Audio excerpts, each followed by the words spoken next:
Bonjour, bienvenue dans votre journal des associations, un journal spécialement consacré à l'association France Réunion Alzheimer. Nous recevons comme invité sur notre plateau Sandrine Nalatambi et Savoie Pascal. Bonjour. Bonjour. Avec vous, nous allons parler de vos actions, aussi de la journée mondiale Alzheimer, comment vous agissez au quotidien au cœur de ces familles pour sensibiliser, aussi informer le grand public. Créée en 1997, l'association France Alzheimer Réunion multiplie les actions sur le terrain, les actions d'aide, d'information et de sensibilisation sur la maladie. Au mois de mai, un atelier musique longtemps a été organisé à la MCA du Port. Reportage. Il y a longtemps qu'il est fallu, s'il se souvient, comme ça les loin.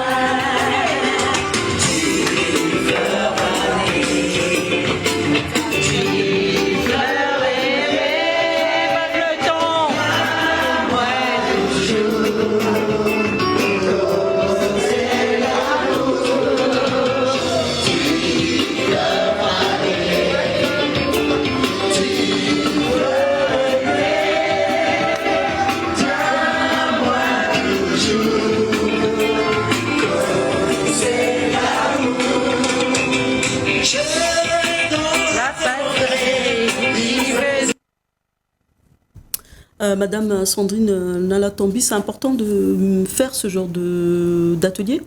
Oui, évidemment, parce que ça permet de rassembler des familles et aussi donc des malades autour d'activités qui leur font remémorer des souvenirs. Et on voit bien que souvent sur ce type d'atelier, ils se révèlent, en fait, ils retrouvent des paroles qu'ils chantaient au quotidien avant. Et c'est important d'entretenir ce type d'activités, de se réunir entre eux, entre nous aussi. Et ces échanges sont très riches en général. Échanges intergénérationnels ? J'irai pas jusque-là parce que dans ces ateliers, souvent, donc les animateurs sont plus jeunes, certes, mais certains peuvent venir aussi accompagnés d'un enfant ou d'un jeune. Mais souvent, c'est surtout entre les malades et leurs familles aussi qui participent à ce type d'ateliers. Nous avons des ateliers d'art-thérapie avec tout ce qui est sous forme de dessin aussi. En tout cas, la musique, on a bien compris que la musique révélait de vieux souvenirs et souvent ils sont gais, ils sont heureux de participer à ce type d'activité. Madame Savoie Pascal, créée en 1997, c'est encore jeune. Oui, c'est la date à laquelle a été créée l'association à La Réunion. Au niveau national, c'est en 1985 que la première association s'est montée et elle est reconnue, c'est la seule association qui soit reconnue d'utilité publique. Donc, c'est notre fédération maintenant par rapport à la Réunion. Et elle a été créée en métropole et aussi à La Réunion par des familles de malades. Parce que ce sont eux qui sont les plus concernés. Et c'est très bien que ce soit eux qui créent ces associations-là. Voilà. Mardi 6 juin, le lycée Levavasseur de Saint-Denis avait organisé une rencontre football. Je vous propose de regarder ces quelques images.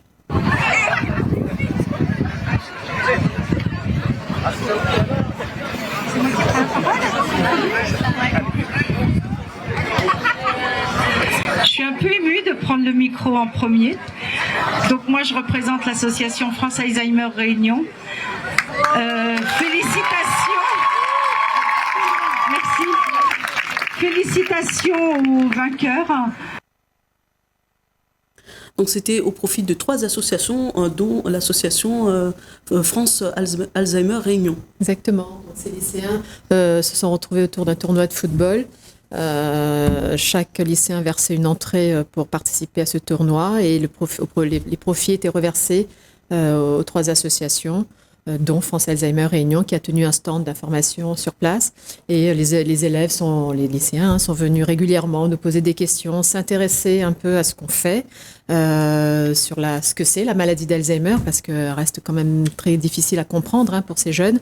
Et on a senti vraiment un réel intérêt des jeunes vis-à-vis de cette maladie. Ça les a permis de comprendre des choses qu'ils vivent avec leur famille éventuellement ou ce qu'ils rencontrent autour. On sent aujourd'hui que les lycéens s'intéressent un peu à ce type de problématiques, de sujets que finalement autour de nous, on a sans problème. Souvent, quelqu'un qui connaît, qui est touché par la maladie d'Alzheimer. Donc, c'est important de les sensibiliser. Dans le cadre des 25 ans de l'association France Alzheimer Réunion, une journée sur le thème de l'Inde a été organisée à la table créole, à la procession reportage.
Nous voici de retour sur le plateau pour la partie interview avec nos invités Sandrine Nalatambi et Savoie Pascal. Nous venons juste de voir justement ce montage de photos des 25 ans de l'association qui a été fêtée le 19 novembre 2022. Cette date était importante. Pourquoi sur le thème de l'Inde ? Alors, c'était un peu par hasard, c'était pas forcément ceux de l'Inde qui allaient en sortir. Bon, c'est parce que voilà, en échangeant avec Sylvie, on s'était dit pourquoi pas le thème de l'Inde, parce que moi c'est un peu les pays de prédilection. Mais voilà, c'était aussi une façon de faire découvrir aux familles les différentes de la culture indienne au travers d'ateliers de bien-être, de port de sari, de billard indien. Dessiner les columns que vous avez vus sur les photos. Voilà, c'était un peu faire découvrir cette culture, les danses, la musique. On a eu une soirée très riche en spectacles, vraiment des associations qui ont participé bénévolement, tous. Vraiment, on les remercie pour ça. Et ils ont fait de cette soirée une vraie réussite. Parce qu'en fait aussi, cette soirée permettait aussi de faire une levée de fonds pour le projet d'Alte Relais itinérante. Et nous avons mis en place une tombola avec divers lots qui ont été offerts par les boutiques, les hôtels. Et voilà, en tout cas, c'était une très belle réussite et ça nous a permis de se réunir. On était 160 lors de cette soirée et on en est vraiment content. Pendant ces 25 ans, Madame Savoie-Pascal, qu'est-ce qui a pu se développer au cours de tous ces 25 années?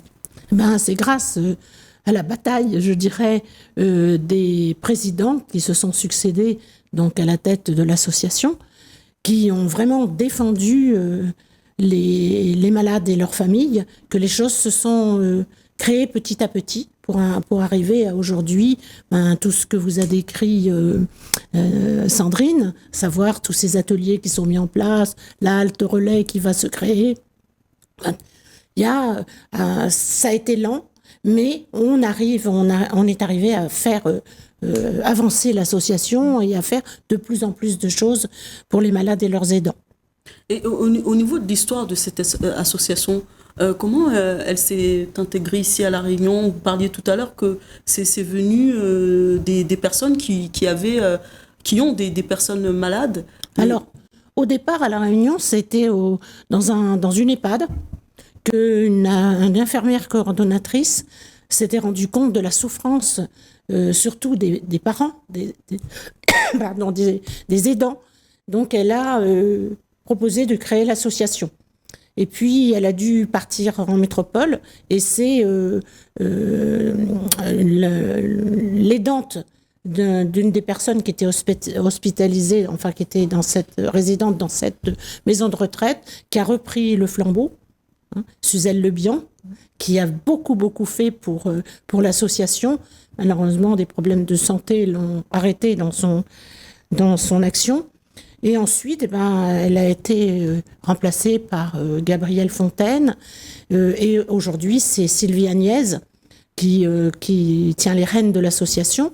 Il faut savoir que les personnes que j'ai citées avant, ce sont des personnes qui ont eu des personnes atteintes de la maladie d'Alzheimer dans leur famille. C'est important que ça soit comme ça, parce qu'il n'y a pas... Moi, je suis dans l'association, mais je n'ai pas encore de malade Alzheimer autour de moi.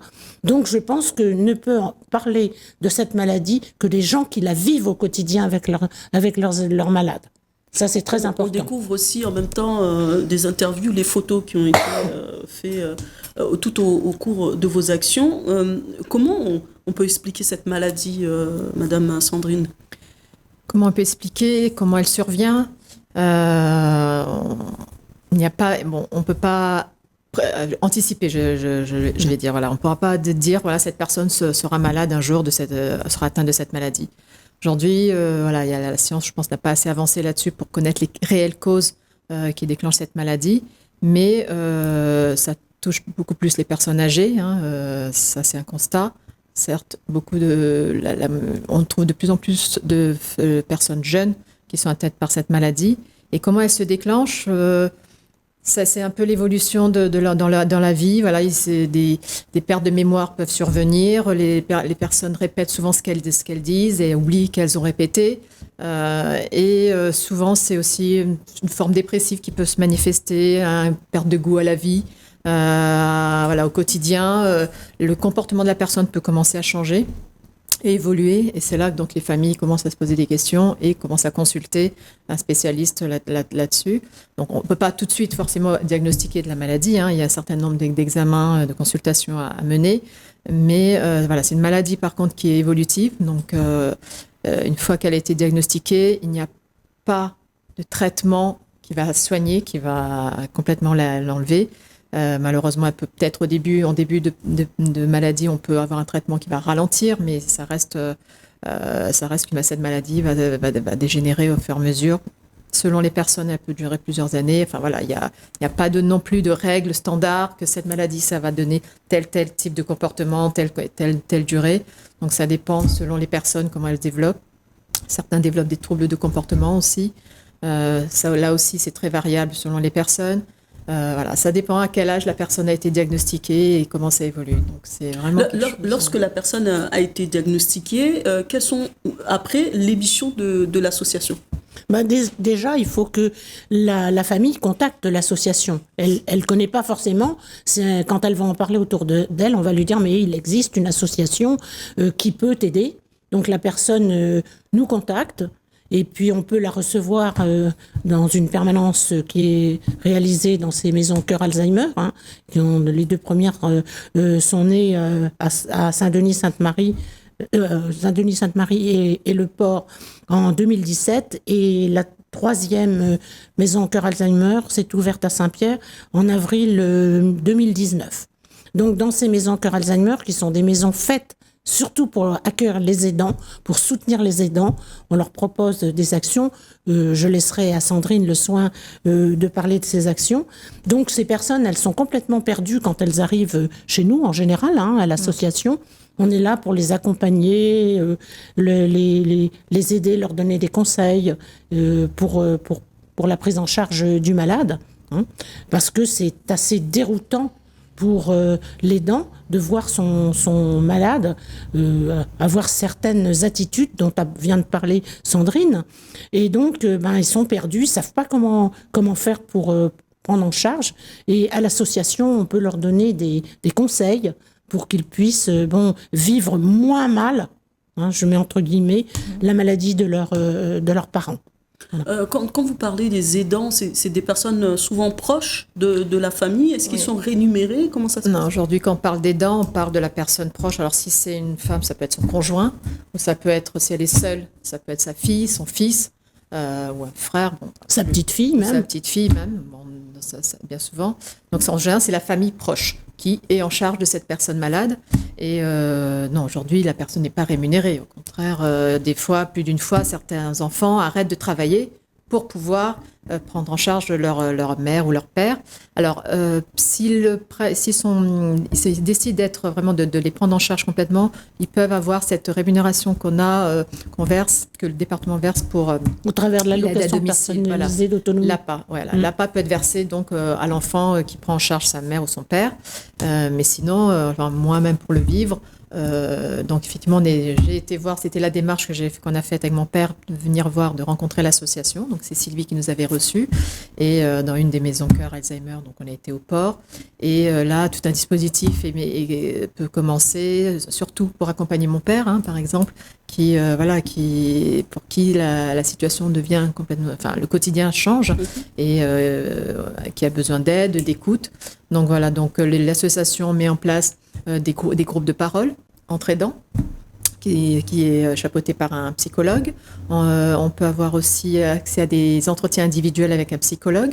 Donc ça, c'est tout ce qui est... Puis il y a des formations des aidants aussi, parce que c'est pas intuitif, tout ce qui se passe autour de la maladie. Donc c'est important qu'on soit formé sur la manière d'appréhender cette maladie, de la manière d'accompagner notre proche,